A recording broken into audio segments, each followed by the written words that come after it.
discuss the importance of investments in children globally, we are honored to speak with our guests today. We have Ambassador Susan Jacobs. Ambassador Jacobs was a career Foreign Service officer for 40 years. She served as the State Department's first special advisor for children's issues from 2010 until her retirement in 2017. And for full disclosure, Ambassador Jacobs was my boss when I worked at the State Department. We also have Roxanne Pasible from Interaction. She is the Senior Manager of the Children and Youth Initiative.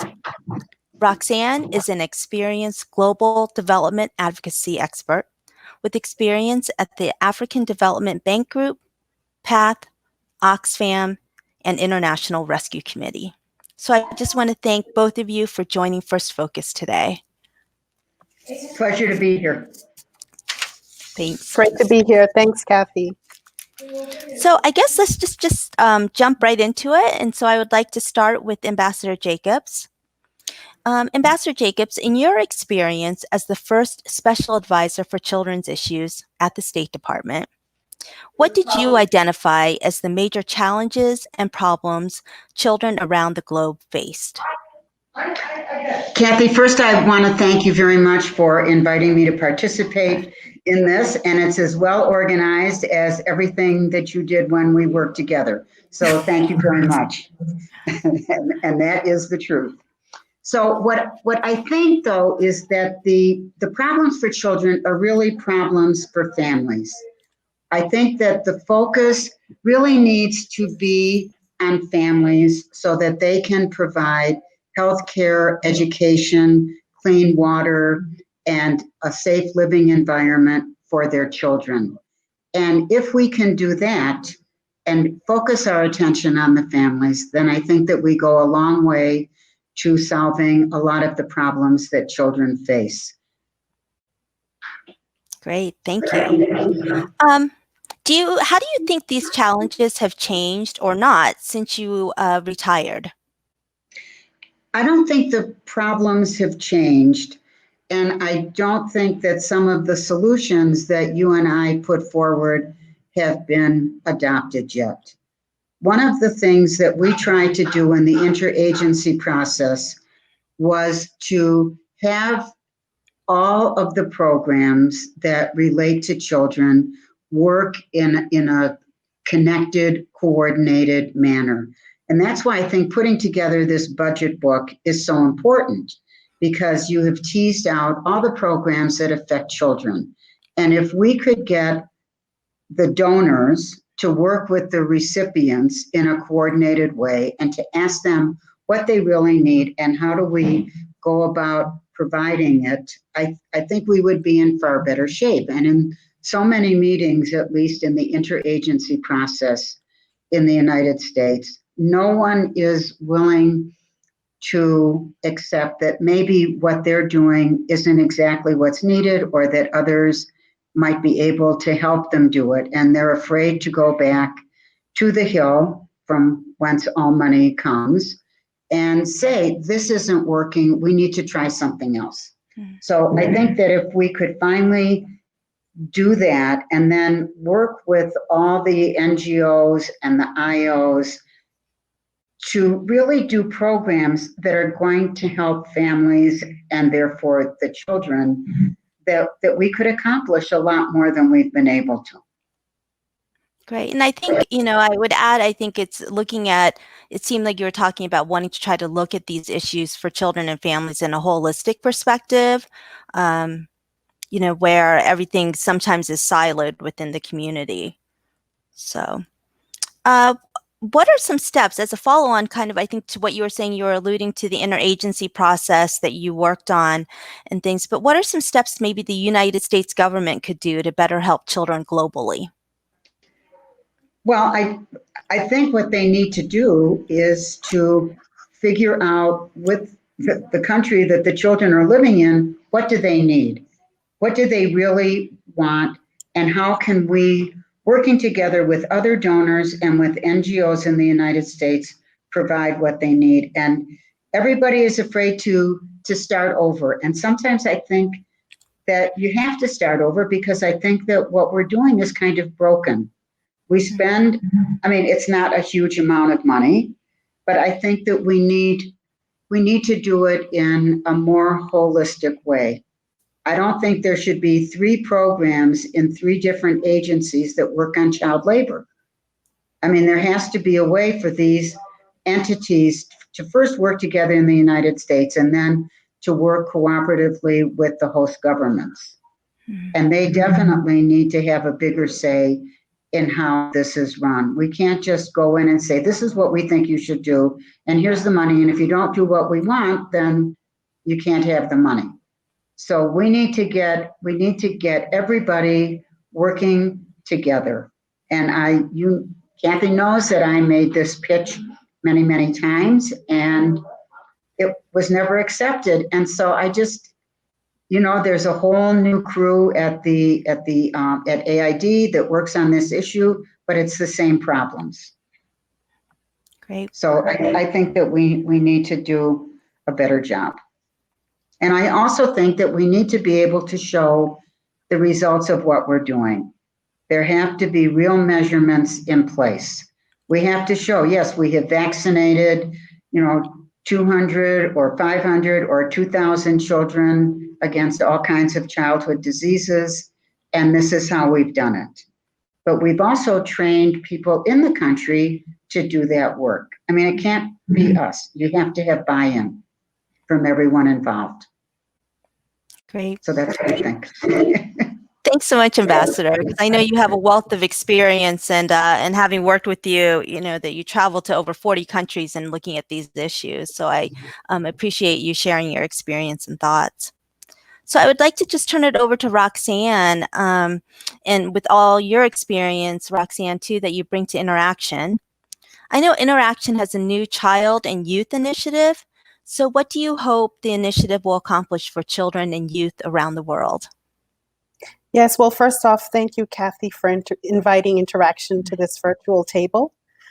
Interaction is the largest alliance of international NGOs here in the US, and our 180 members run life-saving humanitarian as well as development programs in more than 100 countries. And our members have been working on these issues for decades, and this effort really builds on the existing policy and advocacy efforts of Interaction members. And we're excited to work collectively with our members to advance the well-being of children and youth. And we're also grateful for the multi-year funding pooled through the Tides Foundation, which makes this work possible. And so for this initiative, we hope to provide young people with hope and the opportunity to thrive and succeed. And we aim to achieve this overarching goal in 3 ways. First, our efforts will focus on urging the US government to adopt better funding and better policies to ensure that the most marginalized, including girls, children uprooted by conflict, young people with disabilities, are not left behind. And with effective policies and robust investments in place, we hope to ensure that children and youth are equipped with the right skills, the right resources, and the right tools to reach their full potential. And with increased investments and resources, we all know that it's really important to support thriving economies and robust democracies. And that's, all part of an empowered, healthy, and educated population. And so ultimately, this initiative is really about supporting young people in becoming productive and contributing members of their communities. And second, this initiative takes a whole child approach to addressing the diverse needs of children and youth. And sectoral issues like education, gender equity, nutrition, health, violence prevention are all interconnected. And children and youth do not live in sector silos. So it's important for Interaction's Children and Youth Initiative to have a cross-sectoral advocacy approach. Mm-hmm. And third, young people are change makers in their communities. And young women and young men are already speaking up and speaking out and really putting their dreams and aspirations for a more inclusive and brighter future into action. And through this effort, we'll be working with our members to connect young activists, young advocates with opportunities to share their experiences and skills. And lastly, I just wanted to mention that, again, this effort is really about amplifying and elevating the work of our members. And it's really about creating a platform to really advance efforts around funding and policies to support children and youth globally. Great. Thanks so much, Roxanne. And I think it was interesting that you brought up about things about funding, for instance, because that is really what we are doing in the children's budget book, right? Is to look at where are the funding streams coming from, how much, and things. And I know that there wasn't a lot in the area of children and youth. So I know in my experience, just having done this for the first time this year for our budget book, but then also you alluded to that too, and the need for federal resources. But do you have ideas for greater transparency in the delivery of federal resources for international programs and initiatives that benefit children? Yeah, this is a great question. And, I should add that, the main impetus for this initiative comes from the Elevate Children Funders Group report. And the report talks about, this very question about the need for enhanced coordination and transparency. So they put forward two solutions, which I think are quite important for us to think about in this context. One is around putting forward a centralized mechanism to, track and monitor U.S. government assistance for children and youth programs across sectors and across agencies. And we know that children and youth don't live in silos, but the funding does. And, there's no easy way to track funding across various accounts and agencies. And so I think increased transparency will help to elevate children and youth issues in policy decisions. And then secondly, children and youth programs are multi-sectoral. And as Ambassador Jacobs mentioned, it involves multiple U.S. government agencies. So I think a strong U.S. government coordination structure on global children and youth issues could help to harmonize implementation efforts, also help to track programmatic metrics across agencies. And, I know this is not easy to achieve and it's not clear, how this structure could work, but I do believe that, it's so important to really prioritize coordination and transparency to achieve better outcomes for children and youth. Sure. Thanks, Roxanne. And I would like to address this really to both Ambassador Jacobs and to Roxanne, this question, because I think this is the whole point of our children's budget book, right? Is to look at exactly what are the funding streams, how much is going in, and we really saw here that very little federal funding goes to children internationally. So I'd just like to ask for both of your thoughts as what would an increase in federal resources mean for children globally? Well, you could do a lot more. and I think that would be great. And I liked what Roxanne was saying. And I think it is important to break down those silos and find out how agencies can work better together to make the money go further. I mean, there are too many programs trying to do the same things. And I think that if we could talk more directly to the Congress about some of these programs, why they're important and the impact that they will have on children's lives, maybe they would have a better understanding.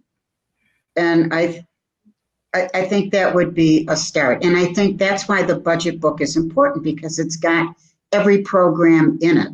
And you can figure out which programs go together and which ones don't. And then go back to the Congress and say, you're giving us X dollars to do this. What if you gave us X dollars and we do this, this, and this? but we do it in a coordinated way.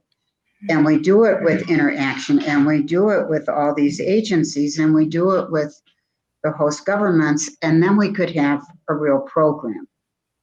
So it would be great to have more money, but I think we could make the money that we have work more effectively if we were more coordinated in going to the Congress. Well, absolutely. I also think that increased resources would mean that children and youth are no longer on the sidelines and that they're at the center of U.S. Yes. foreign assistance. I also think that, increased resources would really help young people to apply their skills and talents to support inclusive economic and social development in their own country. And I think investing in young people would help to advance U.S. foreign assistance objectives. And also, I think investments in strong public-private partnerships are important to accelerating progress on children and youth issues globally. But also, I think resources alone are not enough. I think effective policies are important in terms of addressing the root causes of inequalities that young people have confronted for far too long. And these are the issues that we'll be addressing through Interaction's Children and Youth Initiative. And I'm excited about the strong bipartisan support that exists for children and youth issues, and really looking forward to leveraging the many advocacy opportunities to sustain the momentum on children and youth issues globally. Great. Well, I want to thank both of you so much for sharing your thoughts and wisdom. And I know First Focus, we're looking forward to working together with Interaction too on these issues. And also want to thank Ambassador Jacobs too, always, for sharing your thoughts. Thank you. It was great to meet you, Roxanne. Wonderful to see you, Kathy. Thank you very much. Thanks. Likewise, great to meet you, Ambassador Jacobs and Kathy. Really looking forward to working more closely with you as we accelerate progress on these issues. Absolutely. Great. Thank you.